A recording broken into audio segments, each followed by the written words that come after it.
Today's topic is overwhelm. We're going to be giving a hack. A brain hack. A brain hack. Yeah, so we have a brain hack for overwhelm. And what we mean by that is that there is something you can do biologically, physiologically, with your brain that will help you to overcome overwhelm so that you won't feel it anymore. So maybe before we dive into that, maybe, just talking a little bit more about overwhelm and, how you might be experiencing it, how we've experienced it in dealing with that. You want to Yeah, I give us a little plenty of experience. I've never gotten overwhelmed, so you're going to have to take no. Certainly my experience in the past was I always felt like I was doing a plate spinning act. Like I've got plate spinning here and another one there and I can't keep up. So for me, well, I suppose it takes a few different kinds of experience. So on one hand, too much on my plate, and the overwhelm came in when I didn't know what to do first. I had trouble prioritizing. It felt like there were fires everywhere, and if I was going to try and put one out, then the others were going to, and that for me was immensely intense. So having too much to do and just not enough time in the day to do it. And for those of us, that's who we are, and obviously who reaching out to, those of us that are trying to run our own businesses, running our own businesses. Some days it feels like trying, but that notion of you're the one person show, you're you've got to do it all, right? To make and then it happen. You add to that things outside of the business. So, family, friends, social life, health, just running a home, taxes, and there's just so much to it. And I think it's going to be different for different people. I think different people experience overwhelm in different ways. As I say, for me, it was too much on my plate and not enough time, and feeling like I didn't know what to do first. How did that manifest for you? I just want to say the second one. I forget. You always have lists. So the first was that was overwhelming. And then the second way I experienced overwhelm was having a project that I didn't know what to do with. I didn't know how to make something happen. And in fact, there's another one.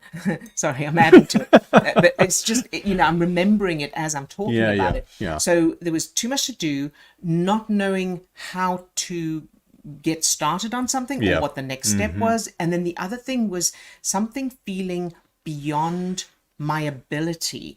So in other words, where I feel like I am not capable of doing this thing, but I know that I have to do the thing, or that I'm scared to do the thing. So like doing social media and being on camera, having to do a video, having to talk to people. So those were my experiences with overwhelm. How about you? Now you can get a word in. Oh, yeah. I think the situation or the circumstances similar. And I think that, it's probably common for a lot of people that we're experiencing those kind of things. I think the question I had for you, how that overwhelm manifests. We use a word like overwhelm, and it's kind of a overarching term or something. It's like everybody knows what overwhelm is. We're probably experiencing it differently. It's probably manifesting differently. And I know that probably the way that I experienced that, or the way that my body experienced that, that I know that I was talking about it, I think yesterday, sometimes when I was in that place of overwhelm, I would just have a shutdown. Yes. Frozen. And that feeling of freeze, feeling paralyzed, like I don't know what to do in the moment, that kind of thing. Yeah. And then there were other times when it almost felt like I was in this kind of a mania, and it's just like you're going all the time, and you're not even 100% sure that what you're doing.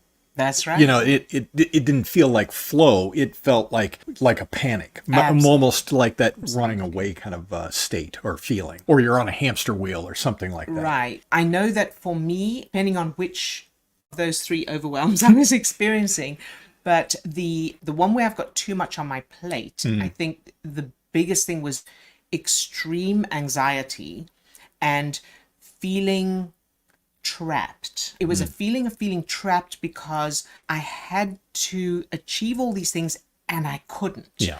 And it was like there's no way that I am going to be able to achieve this, but I have to achieve it. And that was really intense for me. And then the other thing was not knowing what to do. Yeah. Yeah. And then yeah. I would often avoid. I don't know how to do it. I would try and ignore it and do things I did know how to Yeah. do, but that thing I didn't know how to do was still then, it still had to be done. And that just amped up the feelings of anxiety and being trapped again. Yeah. And I think that a lot of people are in a position where they are stuck. Yeah. And so they either take no action, or like you were saying, they're doing busy work for the sake Oh, of doing yeah. something, but it's not the actual strategic action that a person needs to take. And then another kind of tendency I had at certain times when it all got too much was to just give up. I just go, okay, well, I'm not going to do anything then. It's that kind of I don't know what to do, so I'm not going to do anything. It was interesting. This is just a connection that I'm having right now, but I recognize myself that overwhelm feeling that was created in whatever I was trying to do. Some of the coping techniques that I was using, in what you were just saying, busy work. And it was like you could end up getting lost in emails, or you could end up getting lost in social media scrolling or whatever.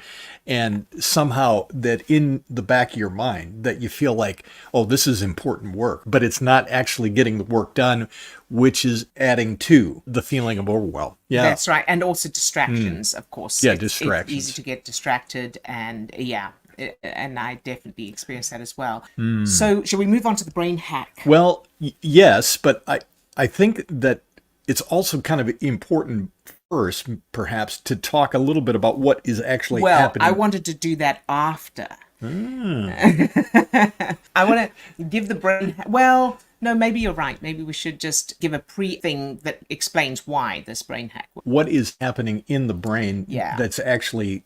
What is this overwhelm? Okay, I guess so- it's kind of where I thought we could go with that. The reason the brain hack we're going to give you works is because when we feel overwhelm and any other negative emotion, the stress chemicals in our system are the same stress chemicals that are produced when we're in physical danger. And I know we talk about this a lot, but I think one can't stress it too much. So adrenaline and cortisol are included in those chemicals. And in addition to redirecting blood from the organs to the extremities and a whole lot of other things in the body, one of the effects of those stress chemicals is to cause blood to drain from the prefrontal cortex of the brain, which is where we do our cognitive thinking. So strategizing, thinking clearly, working out, problem solving, comprehending, communication, creativity, all of those higher levels of thinking happen in that part of the brain.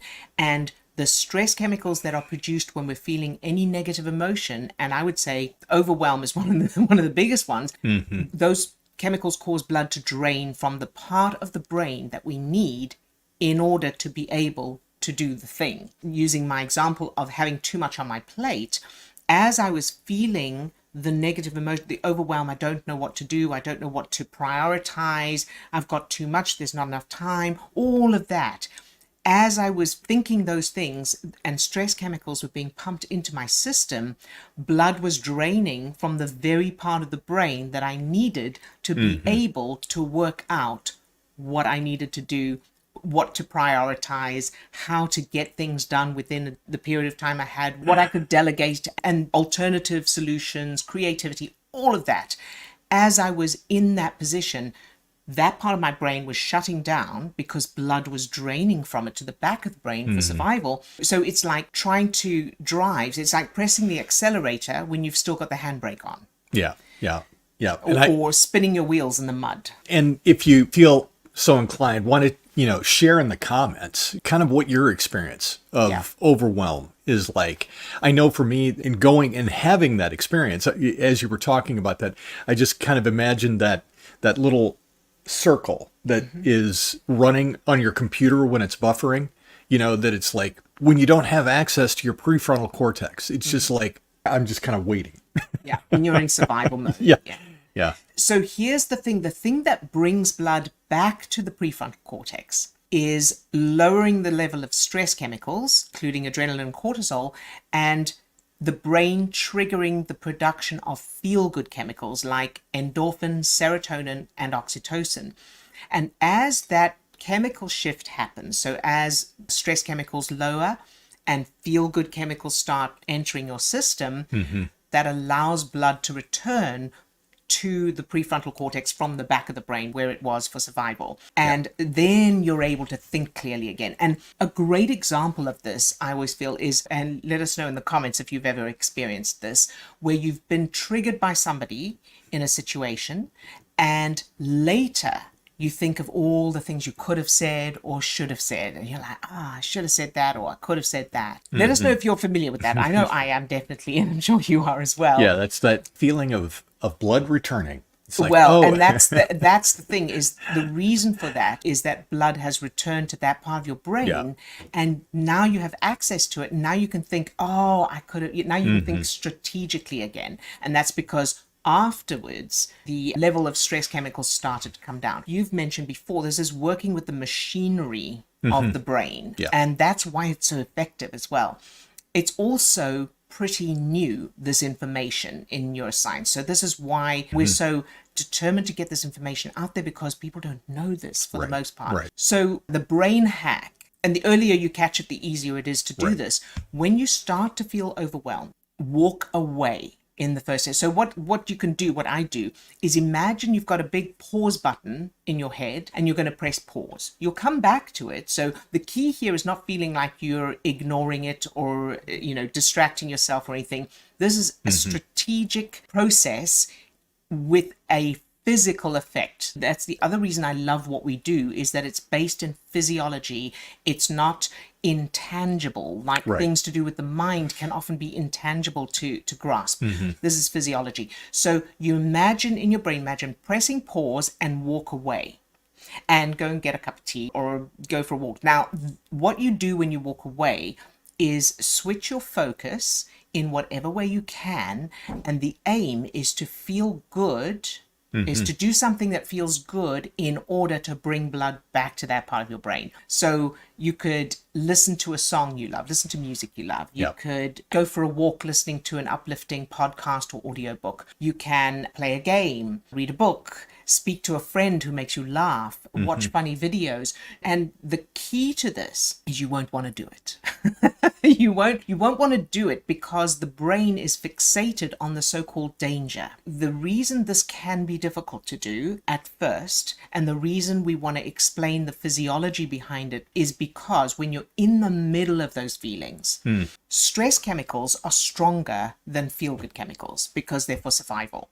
So they're designed to get and keep our attention on the danger, the bear, so we don't get killed by the bear while we're looking at the pretty flowers or the sunset or whatever. So that's why when you're feeling that overwhelm, you probably have a compulsion to continue pushing yourself, to continue focusing on this problem. And that is where the skill comes in. You're developing that bit of skill there to remind yourself, I'm just pressing pause. I'm not pressing stop. Yeah. And if I can interject, I think that another key point of this is recognizing, and because this activity or this exercise may not be anything that's completely novel. I mean, it's like there are plenty of people out there say, take a break, whatever, that kind of thing. But oftentimes I know that what I did in the past was I would walk away from it, but the monkeys are still swinging around and you're still focusing on the problem, and you never really get away from the neurochemicals that are being produced while you're in that state. So having an understanding, and this is, what we're talking about here, having an understanding of how the machinery is working in the background is what's key here. Understanding that I'm intentionally walking away from this so that I can change my focus and change my neurochemical state. I think that we can probably devote another video or a topic to understanding that it really only takes 60 to 90 seconds to begin to start to change those neurochemicals if you can keep your mind off of whatever was the trigger to begin with. So understanding, I'm engaging in this activity intentionally to change my neurochemistry, and I think that what we need to kind of move to now is understanding that you also want to plan and practice this at a time before you get triggered. So think about actually putting a plan in place. So I'm thinking right now like fire prevention plan or a fire drill. You want to practice the fire drill Right. before there's an actual fire. So we want to know what we're actually going to do when we start to feel triggered or overwhelmed. Yeah, absolutely. So I wanted to also just expand this brain hack to say, so the idea is, and as Steve says, it's doing it with that knowledge and intention of, I am going to do this thing in order to bring the cognitive thinking part of my brain back online so that I can then come back to whatever this is that's overwhelming me with the ability to use that part of my brain. Now, as I said, you won't feel like it, but do it anyway with that awareness and that understanding and practicing it when you don't need it. So all of that, and do whatever it is until you feel good, however long that takes. And if one thing doesn't work, do another thing. The aim here is not to just do something that feels good, like that advice of walk away and come back. That is hit and miss. And also, as you were pointing out, if you walk away and you're still thinking about it, that's not gonna it's not gonna work. So here's the key. Let's say you watch some funny videos. You're going to attempt to bring that part of your brain back online by watching some funny videos. Now, as you are watching the videos, your brain will keep wanting to go to the danger. So it's like you've got a dog and it wants to chase a squirrel, right? By saying to the dog, come to heel, and then walking away with it, the dog doesn't just go, oh, fair enough, and then do it, right? The dog has this compulsion to chase the squirrel. So you have to keep saying to the dog, come on, come to heel. You have to keep correcting it. And the unconscious part of the brain is the same. It cannot use logic or reason. So your conscious mind knows, okay, I'm going to watch these videos or I'm going to do this thing to feel better, and then I'll come back to the unconscious part of your brain still thinks that's a bear. So the key is to, as you are doing, let's say you're watching funny videos and your brain keeps going, but what about that? This is not going to work. Well, how is this going to solve the problem? All of those things are bound to happen. All those thoughts are bound to come. The answer is to answer it in the moment. So as your brain goes, oh, but what about that? Answer it with, it's okay. I'm going to come back to that. I'm just bringing cognitive thinking part of my brain back online. Keep answering that. Repetition, consistency, just like you would keep calling the dog to heel. So tell yourself, it's okay, I'll come back to that. You may even want to write it down if that helps. I'll come back to it, just bringing the cognitive thinking part, this part of my brain back online, and then I will get back to it. Okay, so that's one piece. The second piece here is, if the thing you're doing isn't helping, do something else. So let's say you're watching funny videos and you still feel that nervousness or that fear or any negative feelings, and your brain won't stop thinking about it. Then go for a walk and listen to an audio book or a podcast. If that doesn't work, play a game. If that doesn't work, do some other physical exercise. If that doesn't work, listen to music. And it may be a different thing each time that works. So that's really important to know, because I didn't realize that in the beginning, that if one thing doesn't work, then try something else. Let's say listening to music worked. The next time you listen to music and that doesn't work, and then you think, oh, it doesn't work. No, just try something else. Then go back to going for a walk. So it's really important to be reassuring yourself. This is all physiological and something will work as long as you are answering in the moment. Now, the other thing I really wanted to point out here that I think is so helpful is that it only takes 60 to 90 seconds for your brain and body to switch from stress chemicals to those feel-good chemicals, if you're keeping your focus off the negative and on the positive for just that minute and a half. And that is key to remember, because I know some people go, well, I did it for 90 seconds or I did it for 2 minutes and it didn't work. And that's because, so every time your brain goes to the danger, the so-called danger, or you have those thoughts of worry, that restarts that clock. So it's 60 seconds or 90 seconds from there. So you keep restarting the clock, but the more you do it, and as I say, try different things, you'll know that the prefrontal cortex of your brain, the cognitive thinking part of your brain, is back online when you're feeling good. So that's what you're waiting for. I feel good now. Now go back to the thing, and with the understanding that you now have access to a part of your brain that you did not have access to the last time you were looking at this thing that needs change or needs doing, that you felt overwhelmed by, and then allow yourself to be open to, you'll be able to think of things you hadn't thought of before, see it in a different light, and so on. Thanks for that. You're always incredibly, concise and putting all that together. Thank God you've got that ability in your brain.